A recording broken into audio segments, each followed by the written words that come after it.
20 years ago, people started working on enterprise content management, and it was intended to be a solution to the problems that we've described so far in the first half of this call. So maybe you could talk a little bit about what happened.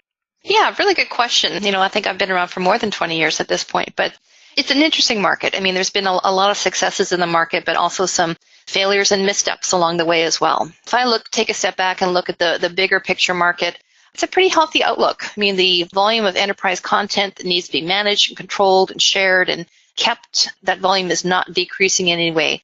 But the scale, the complexity adds some new wrinkles to what's been sometimes some challenging deployments. Good news is that we see almost 90%, in fact 87% of current ECM program leaders intend to continue to expand their deployments. So they're rolling out new applications, reaching out to new teams, continuing their progress. So that's a healthy signal. The top drivers that we see in terms of why people are making these investments and continuing these rollouts are really interesting. In our latest survey, digitization of business process was actually the number one driver for deploying content management technologies, recognizing that there's still opportunity to eliminate paper-based or other kind of manual processes in terms of how we create and share and distribute our corporate content. Still a lot of opportunities there for automation and for streamlining the way that we create and share information.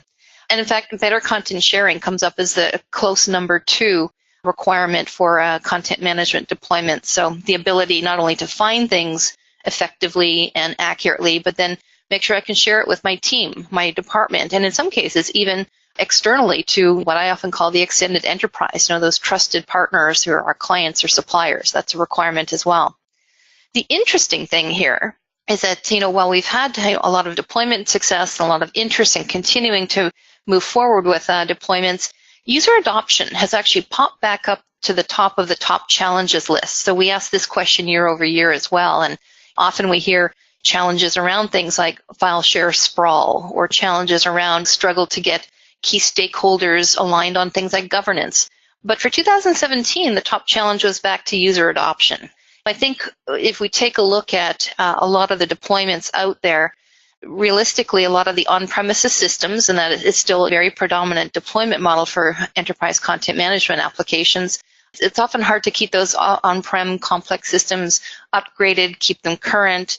And so even if vendors have been innovating in terms of their usability or mobile apps or user interfaces, sometimes customers struggle to keep pace. And so they're stuck with kind of older, more clunky look and feel with their product. And that's where user adoption starts to struggle.